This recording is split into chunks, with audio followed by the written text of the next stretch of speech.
नमस्कार मित्रों, हिंदी के प्रतिष्ठित लेखक लेखिकाओं की खूबसूरत और उम्दा कहानियों के चैनल में आपका स्वागत है। हिंदी कहानियों के सफ़र में आज सुनिए गौरापंत शिवानी जी की लिखी हुई कहानी कस्तूरी मृग। तो शुरू करते हैं कहानी कस्तूरी मृग। मैं दृढ़ निश्चय कर चुका था कि जिसने मेरे बचपन से लेकर यौवन तक मुझे तिल तिल कर मारा है, उससे सूद सहित ऋण उघा कर ही दम लूँगा। मेरे जिस अभिन्न मित्र ने मुझे उसका पता दिया था, उसी ने फर्रुखाबाद के एक ऐसे कुख्यात गिरोह का भी सूत्र थमा दिया था जो केवल 10,000 लेकर शत्रु कंटक को सदा के लिए जड़ से उखाड़कर अदृश्य करने में सिद्धहस्त था। तुम्हें पूरी रकम भी एक साथ नहीं चुकानी होगी, 5,000 एडवांस और बकाया 5,000 काम पूरा होने पर। एकमात्र वही मित्र मेरी पूरी व्यथा कथा को जानता था। बचपन से हम साथ साथ बड़े हुए, एक ही स्कूल में सहपाठी रहे। फिर मैं यूनिवर्सिटी चला गया और वो गांव से चुनाव जीत एक दिन एमएलए बन गया।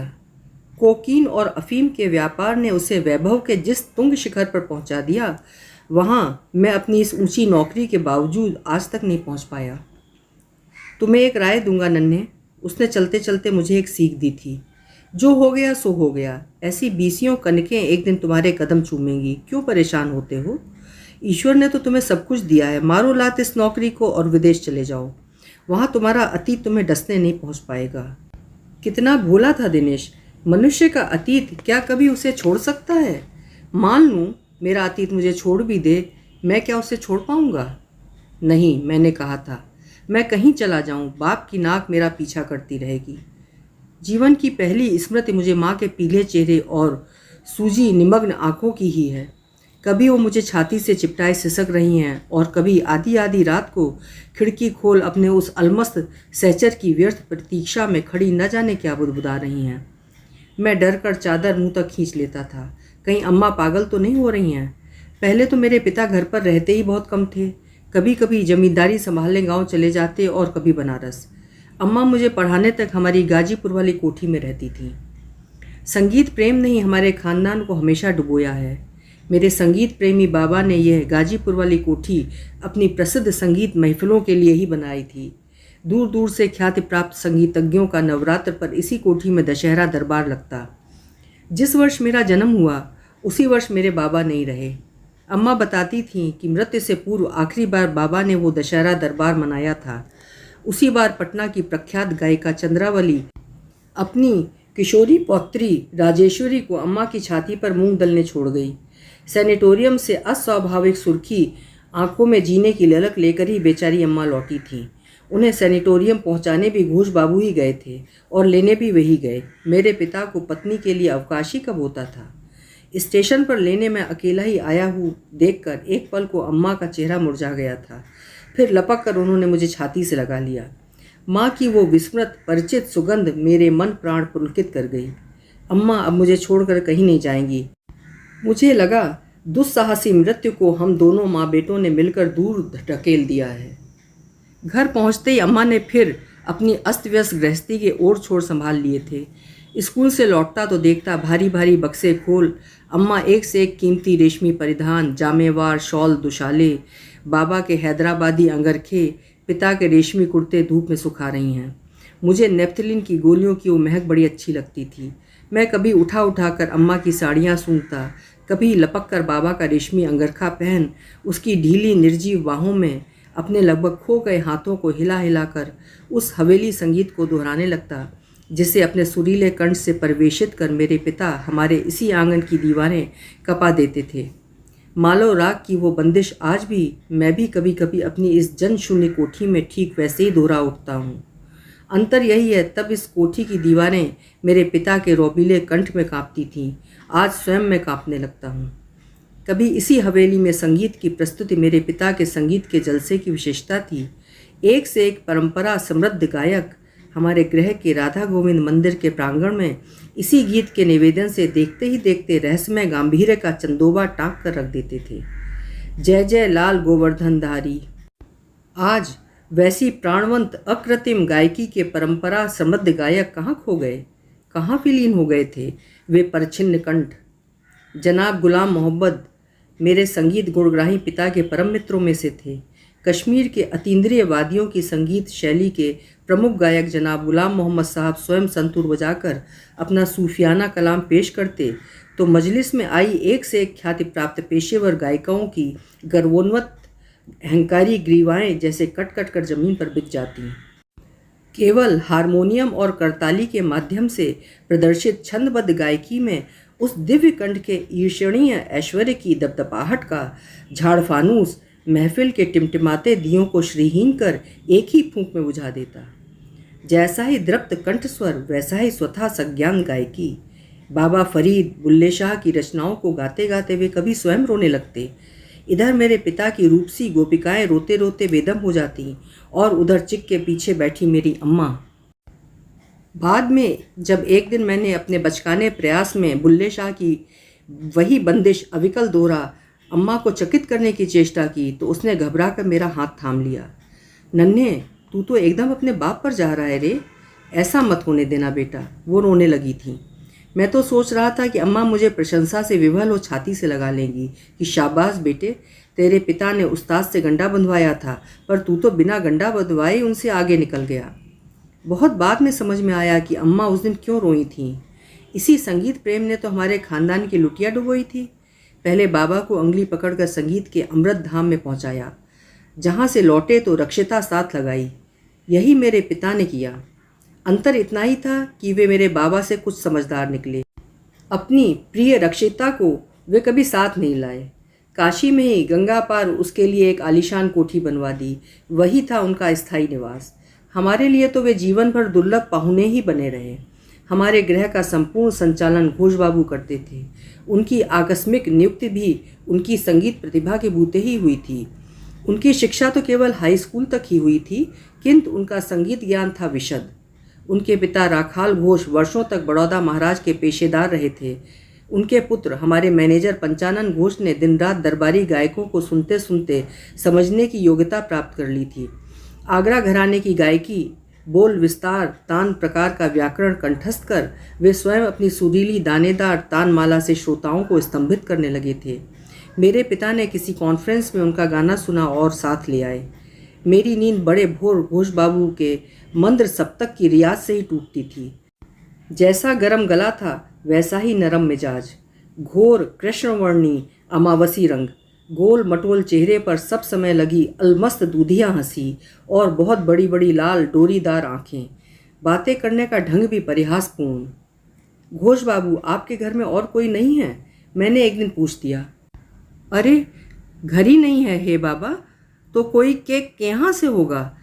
गिन्नी पत्नी होता तो हमको फजीर में रियाज करने देता। वे कहाँ को केहा और भोर को फजीर कहते थे। उन्हें बहकाने में मुझे बड़ा आनंद आता था। सच पूछिए तो अम्मा के जाने के बाद उस श्रीहीन स्नेह शून्य कोठी में घोष बाबू ही थे मेरे मित्र, एकमात्र आत्मीय, सखा, सहचर, पथ प्रदर्शक, सब कुछ। अम्मा की मृत्यु के तीसरे ही महीने में बहुत बीमार पड़ गया। भयानक मलेरिया के विवश कंप में पीतल के पत्ते सा थरथराता कांपता मैं एक दिन जाड़ा जाड़ा चिल्ला रहा था। उधर घोष बाबू मेरे ऊपर घर भर की रजाइयाँ कंबल डालते डालते हाँफने लगे थे, पर मेरा जाड़ा नहीं जा रहा था।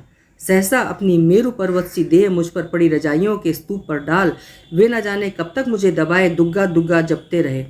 जब तीव्र ज्वर के ताप से व्याकुल हो मैंने रजाइयों के स्तूप को लात मार कर गिराया तो भदाम से घोष बाबू धराशायी हो गए। मार दिया रे खोका, कह वे शायद मुझे हंसाने की चेष्टा में ही दोनों हाथों से अपनी अनंत कटी की परदी थाम बंकिम मुद्रा में खड़े होकर कराने लगे। मुझे हंसी आ गई और उनका चेहरा खिल गया। तूने हंस दिया, अब कुछ अनिष्ट नहीं होगा। फिर वे मेरे तप्त ललाट को सहलाते स्वयं बंगला भाषा में बड़बड़ाने लगे। आहा, लड़का ऐसे बुखार में पड़ा है और वे नौका विहार में डूबे हैं। स्वयं घोष बाबू ने ही मुझे बंगला सिखाई थी, काश न सिखाई होती। और बीमारी में सिरहाने बैठे घोष बाबू की स्वगतोक्ति मैं न समझ पाता। मेरे पिता को मेरी बीमारी की खबर दे दी गई थी, किंतु उन्होंने कहलवाया था कि वे किसी जरूरी काम में फंसे हैं, आना असंभव है, रुपया भेज रहे हैं, चिकित्सा में कोई त्रुटि न हो। कैसा जरूरी काम है, आमी सब जानी, मेरे ललाट पर ठंडी पट्टी रखते हुए घोष बाबू ने कहा था। सब झूठी बातें हैं, मेनका के साथ विश्वामित्र व्यस्त हैं। पूरे 20 दिन बाद मेरा ज्वर टूटा। घोष बाबू दिन रात मुझे छाया से घेरे रहते। अम्मा की मृत्यु एक प्रकार से आत्महत्या ही तो थी।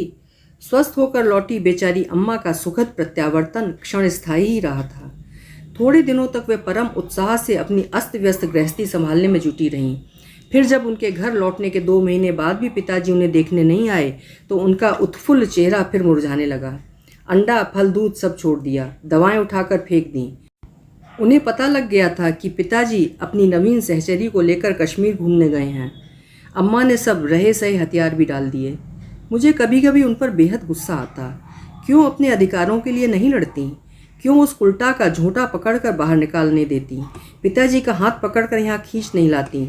आखिर ऐसा क्या था उसमें जो मेरी सुंदरी अम्मा में नहीं था? था तो बहुत कुछ। मैंने पहली बार अपनी उस विमाता को अपनी ही 14वीं वर्षगांठ के संगीतानुष्ठान में देखा था। रानी महारानियों की सी गरिमा, जैसा रूप वैसा ही पहनावा, वैसा ही सुकंठ। मुझे आज जितनी ही बार संध्या स्मरण हो आती है उतनी ही बार 8 दिन पूर्व देखे गए उसी भव्य सौंदर्य के विभत्स खंडहर की क्षणिक झलक सहमा उठती है। कभी कभी जी में आता है चीख चीख कर कहूँ, अम्मा देख रही हो ना, तुम देख रही हो? मन करता है ताली बजा बजा कर धरा पर लूटूं, ठहाका लगा दूं, पर नहीं। मेरे प्रतिशोध की ज्वाला अचानक क्यों इतनी तीव्रता से विलीन हो गई है?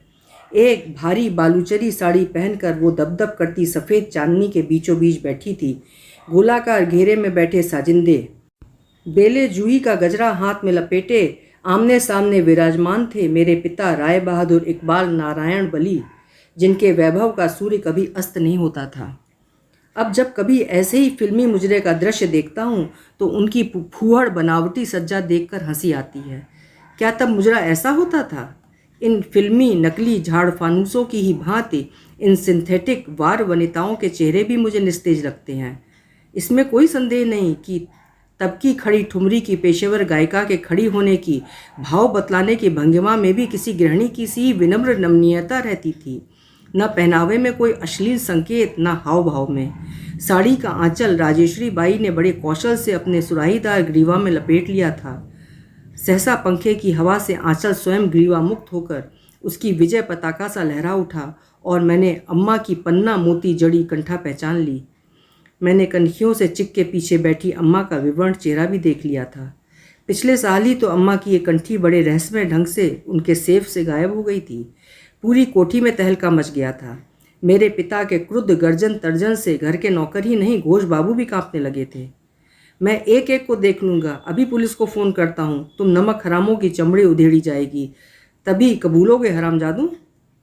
किंतु गरजते बादल बिन बरसे ही सिमट गए। ना पुलिस ही को फ़ोन किया गया, ना चमड़ी ही उधेड़ी गई। सब समझ गए थे कि कंठी वहीं पहुँच गई है जहाँ अम्मा के आभूषण एक एक कर पहुँच चुके हैं। मेरे जी में आ रहा था कि उठकर बाहर चला जाऊं, किंतु उस विलक्षण गायकी की लौह बेड़ियों ने मुझे कसकर बांध दिया था। वो दिव्य कंठ मुझे अम्मा के मान अपमान से बहुत दूर खींचे लिए जा रहा था। जोग राग उसके अपरूप सौंदर्य से सहसा मूर्त हो उठा। मैं सब कुछ भूल गया। मेरी रग में मेरे खानदान का रक्त तेजी से दौड़ने लगा। मेरी आंखें स्वयं मुंद गईं। राग के विस्तार अंश में वो शांत संयमित स्वर किसी निर्दिष्ट घराने के बंधन में नहीं बंधा था। लगता था सौंदर्य श्रेष्ठ ही उसका एकमात्र लक्ष्य था। 14 वर्ष की वयस में ही किसी गुणी जौहरी के बेटे की भांति मैंने रत्नों को परखना सीख लिया था। जब रात्रिव्यापी वो अनुष्ठान समाप्त हुआ तो भजन गा रही थी। तू दयालु दीन हो, तू दानी हो भिखारी, हो प्रसिद्ध पात की, तू पाप पुंजहारी। नहीं, यह तो मेरी अम्मा की सौत नहीं थी। यह वह नहीं थी जिसने मेरे पिता को मुझसे असमय ही छीन लिया था। निष्पाप निष्कलंक चेहरा, गोदी में गिर गया आंचल, बंद आंखें, उस विलासपूर्ण कक्ष से उड़ती वो जैसे किसी पवित्र देवालय के प्रांगण में बैठी आंचल फैलाए क्षमा की भीख मांग रही थी। अपने समस्त कलुष कलमश का कैसा निष्कपट निवेदन था वो। समग्र पृथ्वी की समग्र दीनता उस सुरमे भरी आंखों में सिमट आई थी। कौन कह सकता था कि वो एक घृण्य पेशेवर उल्टा वेश्या है। मैं एक बार उसे और एक बार अम्मा को देख रहा था। मेरा मन प्रबल आवेग से भर गया। अम्मा की आंखों में बहती विवश अश्रुधार को चिक की चिलमन से भी स्पष्ट देख पा रहा था। करुणा एवं ममता से विगलित अम्मा किसी देवालय में प्रतिष्ठित साक्षात अष्टभुजी की मूर्ति लग रही थी और वो पतिता लग रही थी। राम भक्ति में आपाद मस्तक डूबती जा रही भक्तिन मुग्धा आविष्ट एकाग्र। आज जब मैं उस स्मृति की तुरपन न चाहने पर भी उधेड़ता चला जा रहा हूँ तो मुझे लगता है अतीत को भूलना असंभव है। मेरे इस कमरे से लेकर धूमिल आकाश तक एक घना जमा हुआ घुप अंधेरा है। मैंने जानबूझकर ही बत्ती नहीं जलाई। पिछवाड़े पीपल के घने पेड़ की छतरी के कोटर में बैठा उल्लू चीख रहा है। अम्मा प्रायः ही बड़बड़ाती रहती थी, ए घोष बाबू, बेकसूर तीतर बटेरों को तो तुम्हारे मालिक बंदूक का निशाना बनाते रहते हैं। इस मनहूस उल्लू को क्यों नहीं ख़त्म करते? दिन रात मौत को न्योता रहता है अभागा। बेचारी अम्मा, वे शायद नहीं जानती थी कि वो उल्लू मर भी गया तो दूसरा उल्लू पीढ़ी दर पीढ़ी हमारे अभिशप्त खानदान की मौत को न्योता रहेगा। सड़क से गुजर रहे ट्रक की तेज रोशनी मेरे पिता के चित्र पर पड़ दूसरी स्मृति अर्गला को खटका कर खोल देती है। वो चित्र एक ऐसे चितेरे ने बनाया था जो केवल राजा महाराजाओं के ही पोर्ट्रेट बनाया करता था। कभी उसने बड़ौदा महाराज का पोर्ट्रेट बनाया था और तभी से घोष बाबू उसे जानते थे। जब पिताजी का चित्र बनवाने उसे बुलाया गया तो उसने लिखा था, वो केवल राजा महाराजाओं के रियासती बयाने ही स्वीकारता है, तुम्हारे मालिक क्या बयाना दे पाएंगे? घोष बाबू ने तत्काल तार दिया था, मेरे मालिक हैं चक्रवर्ती सम्राट, फौरन चले आओ, मुँह मांगा बयाना मिलेगा। काशी में ही मेरे पिता ने ये सिटिंग दी थी। गंगा का चौड़ा पाट, घाट पर बंधे दूल्हे से सजे बजरे के मयूरकंठी साये में खड़े मेरे पिता श्री मुस्कुरा रहे थे। हवा के वेग से तरंगित पाल को अद्भुत सूक्ष्मता से चित्रित किया है चितेरे ने। चेहरे पर है उद्वेग और प्रत्याशा की रेखाएं। बजरे पर शामियाना लगा है, जो गलीचा बिछा है उसकी सूक्ष्म रेखाओं को भी चित्रकार ने जीवंत बनाकर रख दिया है। रेशमी अंगरखे के 2 सुनहले फीते शायद जानबूझकर ही खोल दिए गए हैं, जिससे गौर लोमश वक्ष स्थल पर पड़ी यज्ञोपवीत की डोर भी स्पष्ट उभर आए। पिताजी की रहस्यमयी मुस्कान उनके पान दोखते से रक्तिम विलासी अधरों पर खेल रही है। दीर्घायित ग्रीवा, अनुन्नत चिबुक, गर्वोद्धत मस्तक और वो खड्ग के धार सी नासिका जिस पर उन्हें सर्वाधिक गर्व था और जो चिता में भस्मीभूत होने पर भी मेरा निरंतर पीछा करती मेरे जीवन में विष खोल रही है। आज जिस पलंग पर लेटा मैं अपनी खिड़की से तारों की आंख मिचौनी स्पष्ट देख रहा हूँ, वो छपरखट पलंग कभी सहारनपुर से बनकर आया था।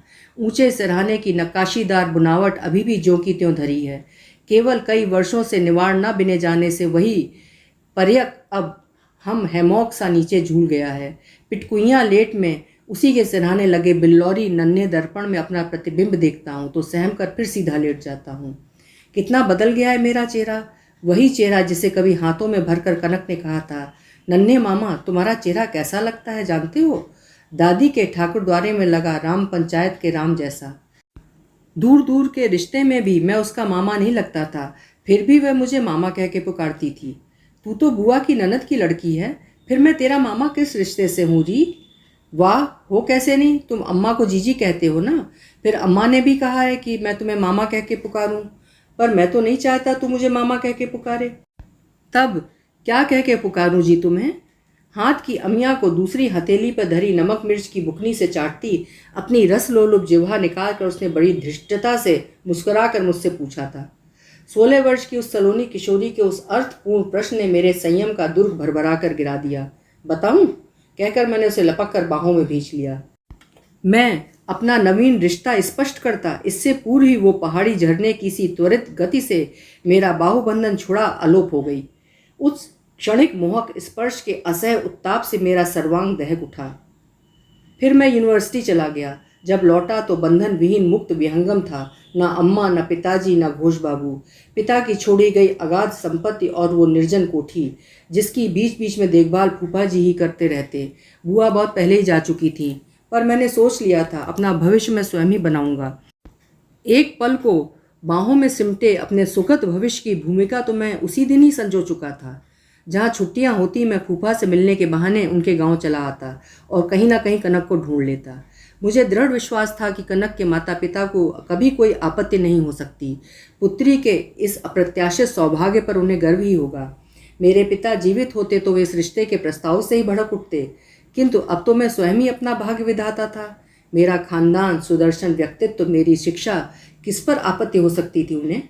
किंतु मैं स्थिर कर चुका था कि मैं इस रत्न को अपने पिता की संपत्ति के चुंबक से नहीं खींचूंगा। मेरा कंपटीशन परीक्षा का फल निकलते ही अपने अफसरी रथ के सप्ताश्व को हाँकता ही स्वयंवर कक्ष में पहुंचूंगा। आज वे सप्ताश्व हिनहिनाते मेरे द्वार पर खड़े हैं, अफसरी रथ भी तैयार है, किंतु जब तक ये रथ जुटा मेरे जीवन सेतु के नीचे बहुत पानी बह चुका था। काश आज घोष बाबू होते, पर वे तो एक ही दिन की बीमारी में मुझे असहाय छोड़ गए। अभी भी कभी कभी लगता है आधी रात को चकित चमगादड़ों की फड़फड़ाहट को चीरते अपने बलिष्ठ खड़ाओं के शब्द से पूरे कमरे को मुखरित करते मेरे सिरहाने खड़े होकर वे पूछ रहे हैं, क्या रे खोका, क्या हो गया अब? आकाश के तारे एक के बाद एक नित्य बुझते चले जाते हैं, किंतु मेरी स्मृति का ये उज्ज्वलतम तारा शुक्र तारे सा भोर होने तक सदा चमकता रहेगा, ये मैं जानता हूँ। अम्मा की मृत्यु के बाद मेरे पिता वर्षों तक गृहहारा बने रहे। एक बार घोष बाबू ही उन्हें ढूंढने चले गए थे, वहीं जहाँ उनका स्थायी निवास था। हरामजादी ने मुझे द्वार से ही लौटा दिया, पर मैं जानता हूँ तुम्हारे पिता वहीं छिपे बैठे थे। आपको कैसे पता? मैंने पूछ दिया। मैंने उनकी देह गंध पाली थी। देह गंध? हाँ रे खोका, तुम्हारे पिता को भी अपनी देह गंध का आभास है, पर पहचानते नहीं। अगरू चंदन मिली सुगंध। एक दिन मैंने कहा, मालिक आपको दूर से ही सूंघ लेता हूँ मैं, शिकारी कुत्ते की तरह, पर आप उसी देह गंध को ढूंढने बाहर भटकते फिर रहे हैं। शायद आप ही जैसों के लिए लिख गए थे रविंद्रनाथ। अपनी ही देह गंध को ढूंढने मैं पागलों की तरह वन जंगलों में कस्तूरी मृग सा भटकता रहता हूँ। मैं कनक से फिर एक लंबे अरसे तक नहीं मिल पाया। कहीं ऐसा तो नहीं उसका विवाह हो गया हो? कैसा मूर्ख था मैं, अपने प्रस्ताव को मन ही मन तो सेधता रहा था। जल्दी से जल्दी घर लौटकर फूफा जी से कहना होगा। मेरी पहली नियुक्ति जैसलमेर में हुई थी। उस भीड़ इलाके से मेरा जी घबराने लगा था। शायद कनक के प्रति मेरी वही छटपटाहट मुझे घर खींच लाई। घर तो बंद पड़ा था।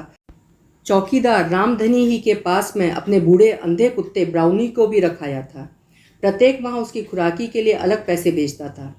मेरा उत्फुल्ल हृदय अपने संभावित प्रस्ताव को मन ही मन दोहराता बल्लियों उछल रहा था। मुझे क्या पता था कि भाग्य मुझे ऐसी पटकनी देगा। मैं क्या जानता था कि मेरे जीवन के निरभ्र उज्ज्वला आकाश में वर्षों से विलुप्त मेरे पिता सहसा लौट आएंगे। दशहरे की छुट्टियां थी। शायद अपनी कोठी के विस्मृत दशहरा दरबार की स्मृति मुझे उधर खींच ले गई थी। 1 वर्ष से वहाँ ताला पड़ा था। मैंने सोचा अनाथ कोठी की भी सफाई हो जाएगी और मैं सुस्ता कर सीधे चल दूंगा फूफा के गाँव। मैं बड़ी रात को ही घर पहुंचा तो देखा मेरे कमरे की खिड़की से धीमा प्रकाश आ रहा है। यह तो बिजली की रोशनी नहीं थी। घर की चाबी तो मेरे पास थी। बंद कोठी किसने खोली? तब क्या रामधनी ही मेरी दीर्घ अनुपस्थित का लाभ उठाकर मेरे कमरे पर कब्जा किए हुए था? चरमरा कर जंग लगी ड्योढ़ी खुल गई। एक ही वर्ष में कैसी बियाबान बन गई थी कोठी। चारों ओर उगाई जंगली घास को भी नहीं उखाड़ पाया था रामधनी। अचानक न जाने कहाँ से चमगादड़ों का एक झुंड का झुंड मेरे सिर के ऊपर सर से निकल गया। मैं चौंक कर ठिठक गया। द्वार भी तो खुला था। रामधनी मेरी व्यर्थ गुहार दीवारों से टकरा कर मुझी तक लौट आई। कौन? भीतर चले आओ। अवध हो का? अवध तो मेरे फूफा जी का नाम था। रामधनी तो उन्हें इस अंतरंगता से नहीं पुकार सकता था। अध खुला दरवाजा मेरे कर स्पर्श से ही खुल गया। अस्पष्ट क्षीण प्रकाश की रेखा दीवार पर पड़ी। दीवार पर लगे पिता के जिन बहुमूल्य चित्रों की धूल मैं स्वयं अपने हाथों से पोंछता था, वे ही धूल से भरे मकड़ी के जालों से सने नीचे अटक आए थे। किसी में फ्रेम नहीं, किसी का शीशा टूटकर नीचे गिर पड़ा था। लगता था महीनों से किसी ने झाड़ू से उस धरती का स्पर्श नहीं किया। कौन है भाई? भीतर चले आओ। कौन था यह? मेरे ही घर में मुझे भीतर चले आने की अनुमति देने वाला? मैं कोई चोर उठाईगीर भी तो हो सकता था। मैं आगे बढ़ा। मेरे कमरे की श्रृंगार मेज पर कालिक से काली मिट्टी के तेल की कुप्पी जल रही थी। मेरी पलंग पर कोई चादर ताने पड़ा था। उस कृपण प्रकाश रेखा में मैं चेहरा ठीक से नहीं देख पाया, किंतु सोने वाले ने मुझे देखते ही चादर मुंह तक खींच ली। एक पल को मैं किंकर्तव्य विमूढ़ सा खड़ा ही रहा। फिर मेरी चेतना त्वरित गति से लौट आई। मेरी अनुपस्थित में ताला तोड़कर कौन था ये मेरी पलंग पर लेटने वाला दुस्साहसी दस्यु? आवेश से मेरा कंठस्वर तीखा हो गया। कौन हो तुम? मैंने गरज कर कहा। बिना मुझसे पूछे मेरे कमरे में कैसे घुस आए हो तुम? जानते हो मैं इस कोठी का मालिक हूँ। नहीं नन्हे, कोठी का मालिक तो अभी भी मैं ही हूँ।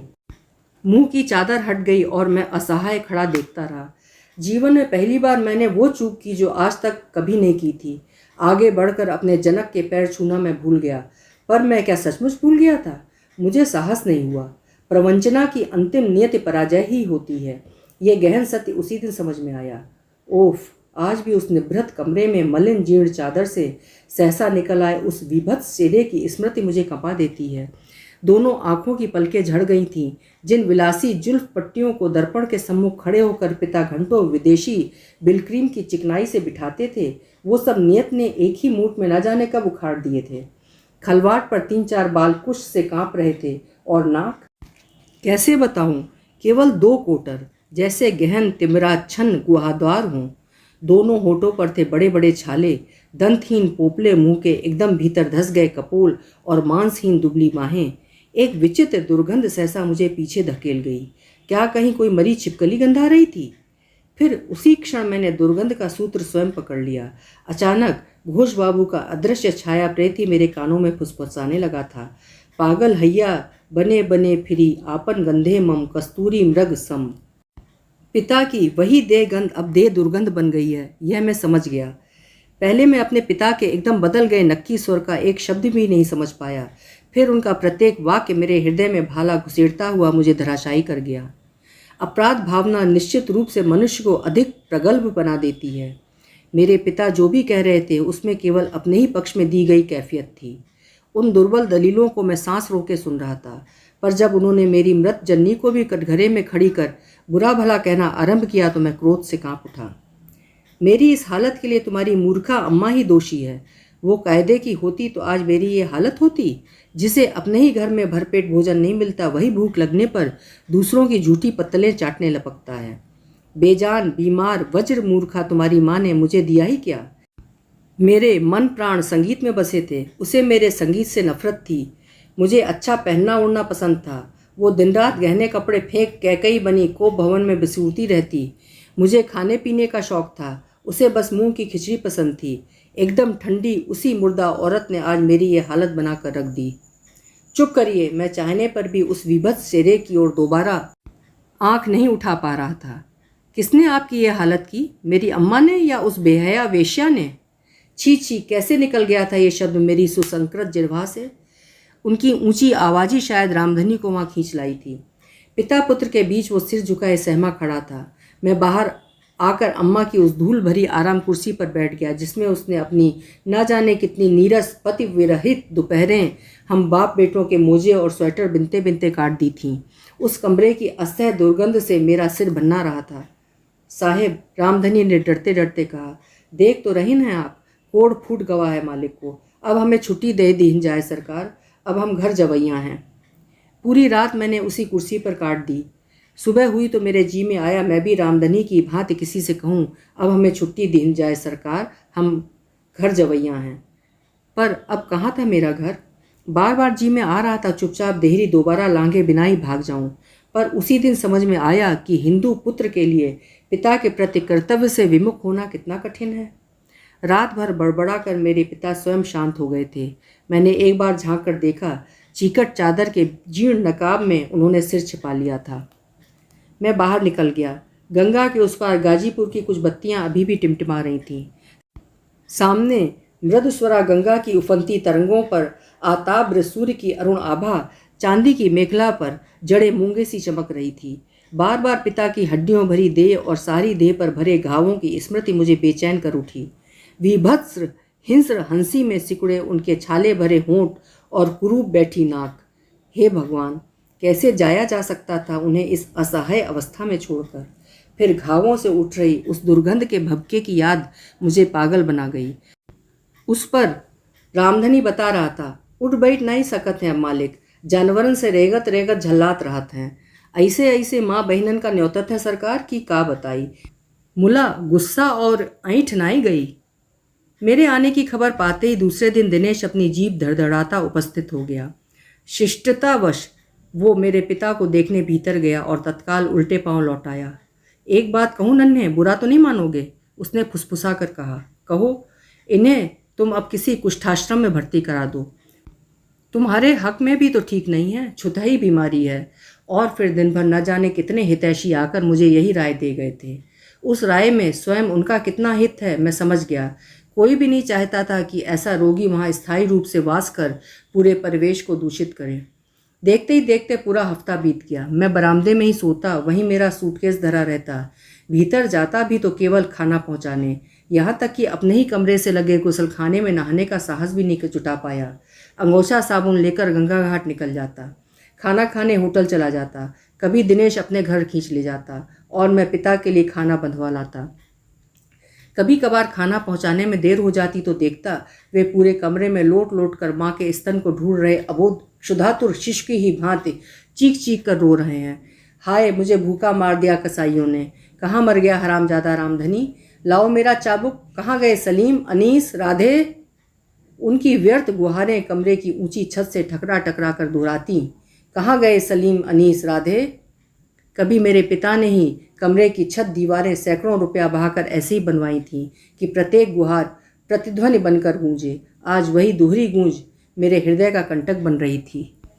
कभी उनके इसी हाँक से उनके चारों अनुचर थरथर कांपते चरणों में गिर पड़ते थे। अकस्मात उस जीर्ण शीर्ण अभागे मनुष्य को मैं अपनी स्मृति दर्पण में देखने लगा। सूर्य की कांति को भी मलिन करती देह छटा, तीखी नाक पर उभरी क्रोध की झुर्रियाँ, रेशमी कुर्ते पर चमकते सोने के बटन और शांतिपुरी धोती की सुनहली कन्नी, कंठ के स्वर में सदा तार सप्तक का षड्ज ही प्रखर हो उठता था। आज उसी व्याघ्र विक्रम के तेजस्वी पौरुष की एक ऐसी मर्मांतक पराजय थी। फिर मैंने एक दिन दृढ़ निश्चय कर लिया, मैं निर्वीर्य भावुकता में अपने दुर्बल चित्त को नहीं बहने दूंगा। छुट्टियां आधी बीत चुकी थीं, मैं उन्हें उस अवस्था में साथ नहीं ले जा सकता था। जाने से पहले उनका कुछ प्रबंध करना ही होगा। पिताजी, मैंने स्वर को यथासाध्य संयत करने की चेष्टा की। आप जानते हैं मुझे नौकरी पर लौट जाना होगा। मैं भी चलूँगा तेरे साथ नन्हे, किसी बच्चे की भांति वे किलक उठे। मेरा हृदय पहली बार करुणा से विगलित हो उठा। कभी मैं उनके साथ जाने को ऐसे ही मचलता था, आज परिस्थितियों ने उन्हें अबोध पुत्र बना दिया था और मुझे हृदयहीन पिता। नहीं पिताजी, मैं आपको नहीं ले जा सकता। क्यों? वे गरजे, किंतु उनकी वो गर्जना नासिका विहीन गहवर में व्यर्थ नक्की गूंज बनकर खो गई। आप जानते हैं क्यों? यहाँ सब कहते हैं कि आपको। मैं आगे कुछ नहीं कह पाया, नतमस्तक खड़ा ही रह गया। क्या है मुझे? अपनी लाल अंगारे सी आंखें उन्होंने मेरे झुके चेहरे पर निबद्ध कर दी हैं। यह मैं सिर न उठाने पर भी जान गया। मुझे निरुत्तर खड़ा देख माँ की भद्दी गाली देकर कहा, कहता क्यों नहीं? कहते हैं कोढ़। मेरा स्वर इस बार उनके तीखे स्वर को भी पराजित कर गया। कौन साला कहता है कि मुझे कोढ़ है? मैं जानता हूँ पिताजी, आपको कोढ़ नहीं है। मैंने स्वर का पैतरा बदल उन्हें शांत करने की चेष्टा की, पर जो बीमारी आपको है उसका इलाज हो सकता है। ऐसे एक अस्पताल में मैंने आपका प्रबंध कर दिया है। आप अकेले यहाँ नहीं रह सकते। रामधनी भी नौकरी छोड़कर घर चला गया है। उन्होंने किसी बनेले सुअर की सी आक्रामक मुद्रा में मुझ पर झपटने की चेष्टा की, फिर असहाय होकर पलंग पर पसर गए। सिसकियों में उनकी पूरी देह कांप उठी। मैं और नहीं देख पाया, तेजी से बाहर निकल गया। बड़ी देर तक अपने जन्मदाता का वो असहाय विलाप सुनता मैं पत्थर हो गया। एक मिशनरी अस्पताल से मेरी लिखत पढ़त हो चुकी थी। 2-4 ही दिन में वे अपनी एम्बुलेंस लाकर उन्हें ले जाएंगे। उनके उपचार के लिए मुझे अग्रिम धनराशि जमा करनी होगी। इस रोग का उपचार बहुत महंगा होता है, बहुत कष्ट साध्य, किंतु आप निश्चिंत रहें, आपके पिता की वहाँ पूरी देखभाल की जाएगी। अस्पताल जाने के पूर्व के 8 दिन मेरी कठिन अग्नि परीक्षा के दिन थे। आज जब एड्स बीमारी के विषय में कोई लेख पढ़ता हूँ तो लगता है पिता ही थे इस घातक रोग की आदि रोगी। ठीक वैसे ही लक्षण, दिन प्रतिदिन पल अनुपल घुलती जा रही देह। एक काल रात्रि बीतती तो सुबह उठकर देखता एक ही रात में नृशंस यमदूत जैसे उनकी देह के मांस की परत दर परत तराश कर साथ ले गए हैं। देह भर में छाले, शरीर के मुंह बाए व्रणों से आती तीव्र दुर्गंध। मैं तो मनुष्य ही था। हमारा अंधा गोल्डन रिट्रीवर ब्राउनी, जो पहले पिताजी को घर पर न पाकर सूंघ सूंघ कर बोरा जाता था, अब शायद उसी दुर्गंध से त्रस्त हो दूर पीपल तले जाकर लेट जाता था। 8वें दिन उन्हें लेने एम्बुलेंस आ गई। साथ में नीली कन्नी की साड़ियों से सिर बांधे 4 sisters of mercy, 2 ward boy और स्वयं डॉक्टर एंथनी। एक प्रकार से बांध बूंद कर ही ले जाना पड़ा था पिताजी को। वे जोर जोर से चीख रहे थे, मुझे यहीं मरने दे नन्हे, कहीं मत भेज। मैं जानता हूँ मैंने तेरे साथ अन्याय किया है, तू मुझे कभी माफ़ नहीं कर सकता, पर वो बदला अपने अपाहिज बाप से मत ले। मैं अब नहीं बचूंगा नन्हे, जल्दी ही तुझे मुक्त कर जाऊंगा। उन्होंने ऐसे विश्वास से कहा जैसे मौत उनके इशारे से ही उठती बैठती हो। उनका करुण क्रंदन मेरा कलेजा मरोड़ रहा था। सहसा उनका श्राप मेरे कलेजे में धंस गया। वे अब अवश होकर मुझ पर शाप वृष्टि कर रहे थे। भगवान करे तू भी कभी घर गृहस्थी का सुख न भोगे, अंग अंग में कीड़े पड़े तेरे। फिर मृत्यु का स्पष्ट आभास पा गए श्वान की ही भांति वे ऊपर मुंह उठा हू हू कर ऊर्ध्वमुखी क्रंदन से पूरा अहाता गुजा उठे। कौतूहली भीड़ के सम्मुख में धरा में धंसकर रह गया। उन्हें विदा देने आए फूफा जी की मोतियाबिंद से लगभग अंधी आंखों से झरझर कर आंसू बहने लगे। विधाता जिस उदारता से देता है वैसी ही कृपणता से सब कुछ छीन भी लेता है नन्हे। कैसी सोने की सी काठी सी देह थी तेरे पिता की। मेरे पिता उनके प्रिय साले थे, हमारी इकलौती बुआ के इकलौते भाई। बुआ को घर द्वार खेत खलियान सब कुछ मायके से ही मिला था। फूफा के दारिद्र्य को अनदेखा कर केवल उनके संगीत प्रेम पर ही रीझ कर पिता ने वहाँ रिश्ता पक्का किया था। स्वभाव में दोनों विपरीत थे। मेरे पिता दिन भर में 4 बार कपड़े बदलते, उधर निरी फूफा जी दिनों तक एक ही कुर्ता पहने चले आते। निष्कपट बाल सुलभ हंसी उनके होठों से लगी रहती थी। पिताजी हंसना ही नहीं जानते थे। मेरे पिताजी थे एकमात्र हीरो। जब उनके कुख्यात रोग ने सभी इष्ट मित्रों को दूर भगा दिया, फूफा जी ही एकमात्र ऐसे आत्मीय थे जो हर तीसरे दिन मीलों इक्के पर चलकर उनकी कुशल पूछने चले आते। पिताजी ने ठीक ही कहा था। उनके जाने के दूसरे ही दिन मुझे उनकी मृत्यु का तार मिला था। गंतव्य स्थान में पहुंचने से पहले ही उन्होंने एम्बुलेंस में दम तोड़ दिया। क्या उनकी मिट्टी मेरे लिए रोक दी जाए? नहीं, मैंने तत्काल जवाबी तार में अपना उत्तर दे दिया था। उस देह में बचा ही क्या था जो मेरे लिए उसे रोका जाए। एक तो जेठ की असह गर्मी, उस पर प्राण रहते ही जिसकी दुर्गंध असह हो उठी थी, वो निष्प्राण होने पर उस गर्मी में कैसी बन उठेगी। फूफा जी ने ही आकर मुझसे सब कर्म करवाए, पर उनकी लाख चिरौरी करने पर भी मैंने बाल नहीं उतरवाए। आखिर तुम्हारे बाप थे नन्हे, तुम्हारा भी तो कोई कर्तव्य है उनके लिए। उन्होंने अपना कौन सा कर्तव्य निभाया था मेरे लिए? मैंने छुट्टियां बढ़ा ली थीं, पर पूरे घर को डिसइंफेक्ट करवाया, फिर ताला मार कर फूफा जी के साथ उनके गांव चला गया। अभी तक वो सड़क वैसी ही धरी थी। धूल भरी उबड़ खाबड़ सड़क पर मरियल घोड़ी जुता इक्का धीमे धीमे चला जा रहा था। साथ साथ चल रही थी क्रमशः क्षीण होती जा रही गंगा की धारा। अंधेरा सघन हो गया था। अमराइयों में इक्का गुजरा तो वो आम्रकुंज मुझे एक बार फिर अतीत की ओर ले चला। अमियाँ चाटती रस लोलुप नन्ही जिह्वा की स्मृति प्रखर हो उठी। तब क्या कह के पुकारूं जी? बताऊं बताऊं? एक झटका सा लगा। उतरो बेटा, फूफा जी ने कहा तो मैं गहरी नींद से जागा। इतने वर्षों में वो गाँव कितना बदल गया था। खेतों में पक्के मकान बन गए थे। दीवारों पर रंगीन टेलीविज़न सेटों के इश्तहार लगे थे। एक दीवार पर काले डाबरी अक्षरों में लिखी पंक्ति लैंप पोस्ट के उजाले में स्पष्ट होकर उभर उठी। रिश्ते ही रिश्ते, एक बार मिल तो लें। मुझे वही पंक्ति उसी क्षण वो प्रेरणा दे गई। ये बात अभी तक मेरे दिमाग में क्यों नहीं आई? आया हूँ तो रिश्ता पक्का करके ही क्यों ना लौटूं? पर कहीं उसका विवाह तो नहीं हो गया? रात को डरते डरते ही मैंने फूफा जी से पूछा, भगवती जी की ससुराल में सब कैसे हैं फूफा जी? कनक की शादी तो हो गई होगी? अरे कहाँ हुई बेटा, बड़ी अभागिन है बेचारी। कई जगह बात चली पर बनी नहीं। जगत नारायण की रिटायरी के बाद तो दुर्गति हो गई। पिछले साल लकवा मार गया। लंगड़ा लंगड़ा कर चलने तो लगे हैं पर कुछ काम के नहीं रहे। एक ही बेटवा था रमेश, तुम्हारे साथ ही तो पढ़ता था। उसे इंजीनियरिंग पढ़ाई, हम ही ने सहारा दिया। पटियाला में नौकरी भी पा गया। बस वहीं किसी पंजाबन से शादी कर ली तो पलट के नहीं आया। जवान कुंवारी बहन की भी सुध नहीं है उस कपूत को। क्या दहेज मांग रहे हैं फूफा? और क्या, आजकल तो गांव देहात के लड़कों के भी तो पर लग गए हैं। अंग्रेजी पढ़ी लिखी लड़की चाहिए जिस पर स्कूटर, टेलीविज़न, फ्रिज सब कुछ।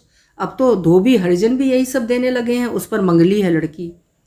फूफा, अंधेरे में ही शायद मैं और निर्भीक हो गया था। क्या है नन्हे, मैं करूँगा उससे शादी। फूफा हंस पड़े। काहे मजाक करते हो बचुआ? नहीं फूफा, मैं मजाक नहीं कर रहा हूँ। कैसी बचपने की बात कर रहे हो बेटा? तुम तो मंगले नहीं हो, तुम्हारी कुंडली तो हम ही ने बनवाई थी।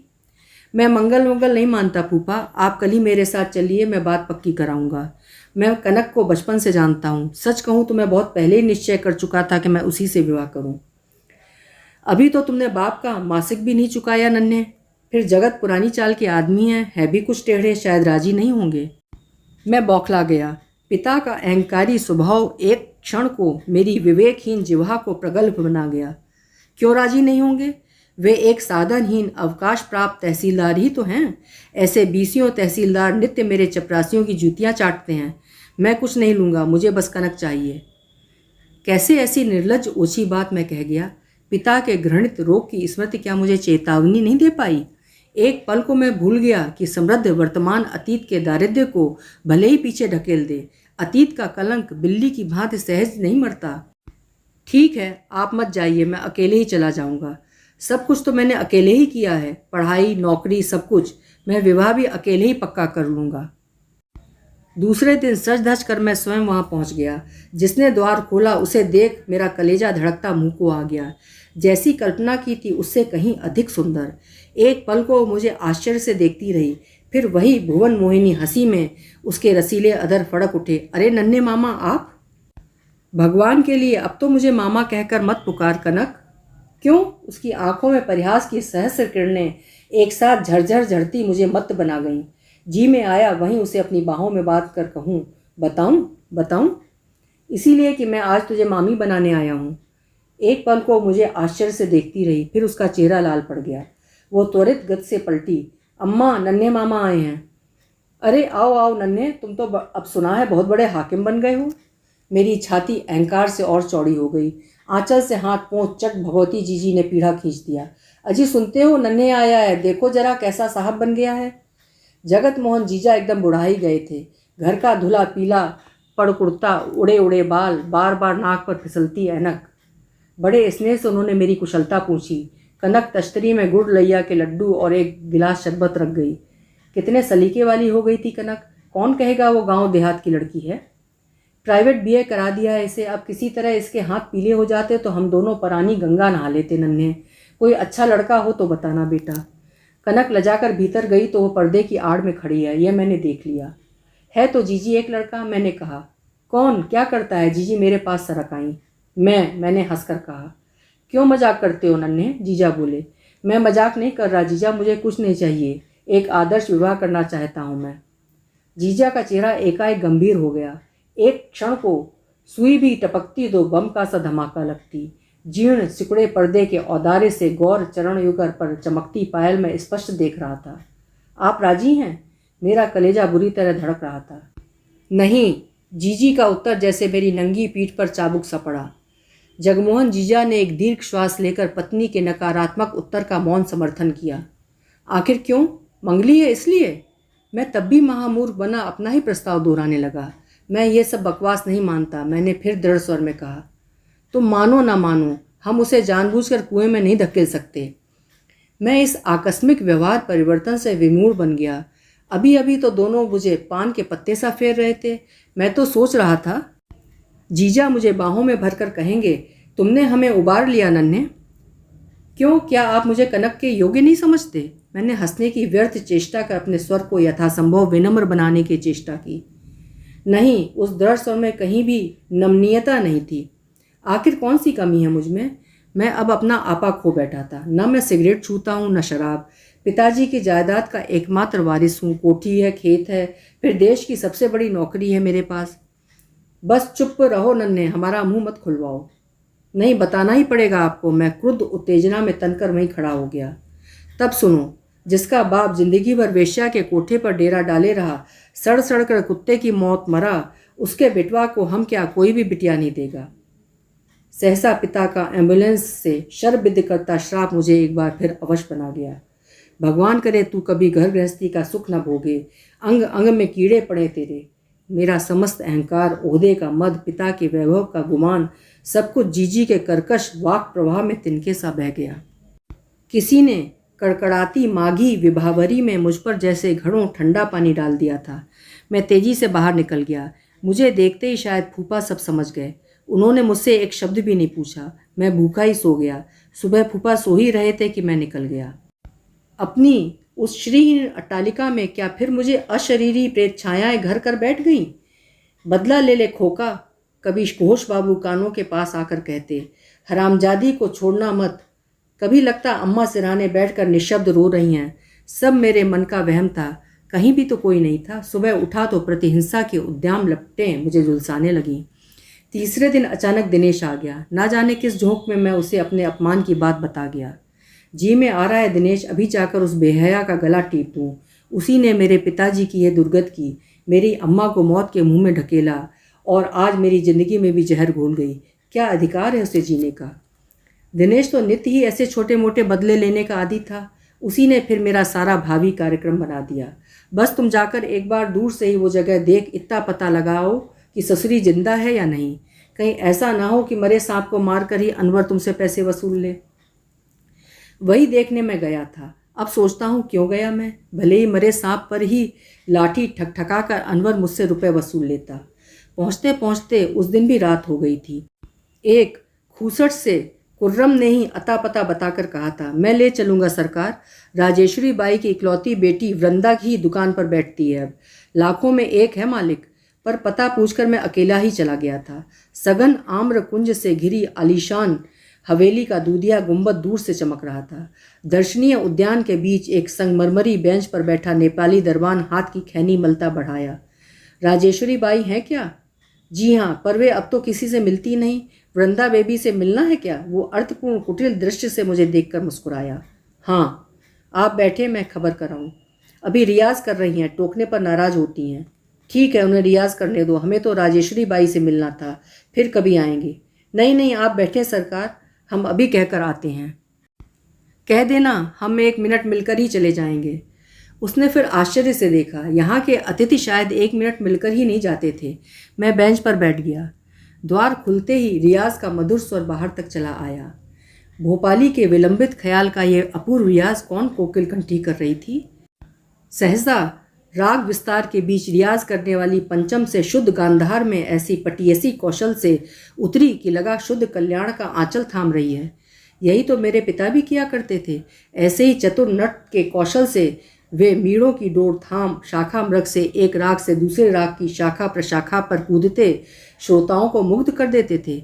तब क्या यह मेरे पिता का ही रक्त इस रियाज की धमनियों में धड़क रहा था? दरबान नहीं लौटा। इस बार बड़े अशिष्ट दुस्साहस से मैं बिना अनुमति की प्रतीक्षा किए बेधड़क भीतर चला गया। एक सकरी सुरंग सी गैलरी से गुजर मैं उस कमरे में पहुंचा जहां कोई क्षीण स्वर में पूछ रहा था, कौन मिलना चाहता है हमसे? अरे नाम तो पूछकर आ। मैं पर्दे की आड़ में दुबक गया। दरबान मेरा नाम पूछने चला गया। सहसा उस चर्महीन कंकाल पर मेरी दृष्टि पड़ी।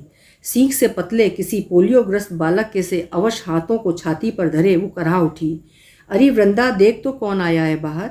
जाने से पहले थोड़ा पानी पिलाती जा रही, गला सूख रहा है। मेरे दबे पैरों की आहट को शायद उसने वृंदा की आहट समझी थी।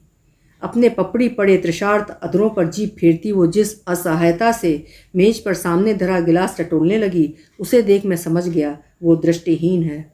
अचानक उसके सिरहाने लगे अपने पिता के चित्र पर मेरी दृष्टि पड़ी। मखमली पायदान पर धरे उनके चमकते पंपशु विलासी अधरों पर वही मुस्कान। अब तक सुप्त पड़ी प्रतिहिंसा की दावाग ने मुझे फिर झुलसाने लगी। उस मुष्टिका प्रमाण की बटेरी गर्दन दबाने में तो पल भर भी नहीं लगेगा। कर दे खत्म, ले ले बदला मूर्ख। मेरा अविवेकी चित्त मुझे फिर उकसाने लगा। पास ही व्हील चेयर रखी थी। लगता था विधाता ने आंखें ही नहीं छीनी, हाथ पैर भी छीन लिए थे। आज मेरी अम्मा की वो रूप गर्विता सौत पद दलिता होकर पल पल ही तो फांसी की टिकटी पर लटक रही थी। मरे को मार कर क्या लाभ? आज तक यही सुना था कि कानून के हाथ बहुत लंबे होते हैं, पर उस दिन समझ में आया दीर्घ बाहु विधाता के हाथ उससे भी लंबे होते हैं। कानून तो कभी कभी गवाह न मिलने पर जघन्य अपराधी को भी छोड़ देता है, पर विधाता स्वयं ही उसका साक्षी है, स्वयं ही न्यायाधीश। इसी से तो उसका न्याय होता है त्रुटिहीन। मैं जाने कब पर्दे की आड़ से निकलकर सीधे कमरे में खड़ा हो गया था। कौन है आप? इस कमरे में आने की हिम्मत कैसे हुई? मैं चौंक कर मुड़ा। मेरे सामने क्या मेरा ही प्रतिबिंब खड़ा था? मेरा ही सा लंबा कद, वैसा ही नैन नक्श और मेरा ही सा नाक पर मक्खी न बैठने देने वाला गुस्सा। कोई हम दोनों को एक साथ देखता तो निश्चय ही जुड़वा समझता। कौन है आप? इस कमरे में कैसे ले आया नर बहादुर? आखिर आप हैं कौन? कौन है? कौन है? चिढ़ाई गई खीजी कोयल की सी ही कंकाल दे पुत्री का ही प्रश्न दोहराती चली जा रही थी। अब पुत्री का स्वर क्रोध से कांप उठा। नर बहादुर, नर बहादुर। उसकी पुकार का प्रत्युत्तर नर बहादुर देता, इससे पूर्व ही मैं तीर सा बाहर निकल गया और एक प्रकार से दौड़ता भागता ही सामने आ रहे स्कूटर को रोक सीधे स्टेशन पहुंच गया। मेरा प्रतिशोध तो स्वयं विधाता ले चुका है, फिर भी मेरा चित्त इतना उद्वेलित क्यों है? 8 दिन बाद मैं अपनी नौकरी पर लौट जाऊंगा। मेरे माथत हाथ बांधे पूर्वत मेरी ताबेदारी में खड़े रहेंगे। पर कौन सी फांस मुझे साल रही है? मैंने प्रतिशोध की जो योजना बनाई थी उसमें तो वो एक ही झटके से मुक्त हो जाती, किंतु दयालु न्यायाधीश तो उसे पल पल मृत्युदंड दे रहा था। सहस्त्रों वर्ष पूर्व मिस्र की किसी कब्र से निकली मम्मी की सी देह, जो प्राण रहते भी निष्प्राण बन चुकी थी, अंधी आंखों में तैरती अभिशप्त अतीत की दुर्वह स्मृतियां, पक्षाघात से पंगु बन गई देह, फिर वेश्या का अखंड अहिबात ही तो दे पाई है इकलौती पुत्री को। क्या यह सब मेरे दग्ध हृदय में शीतल फहार रखने के लिए पर्याप्त नहीं था? पर मैं अभी रात रात भर बेचैन करवट बदलता रहता हूँ। पिता का श्राप मुझे कभी कभी पागल बना देता है, कभी पर्दे की ओट में दुबके गौर चरणों पर पायल की झलक, कभी मेरे सामने तनकर खड़ी क्रोध से कांपती वृंदा का वो प्रश्न, कौन है आप, आखिर है कौन? क्या इस प्रश्न का उत्तर कभी मैं दे पाऊंगा? मैं स्वयं नहीं जानता मैं क्या करना चाहता हूँ।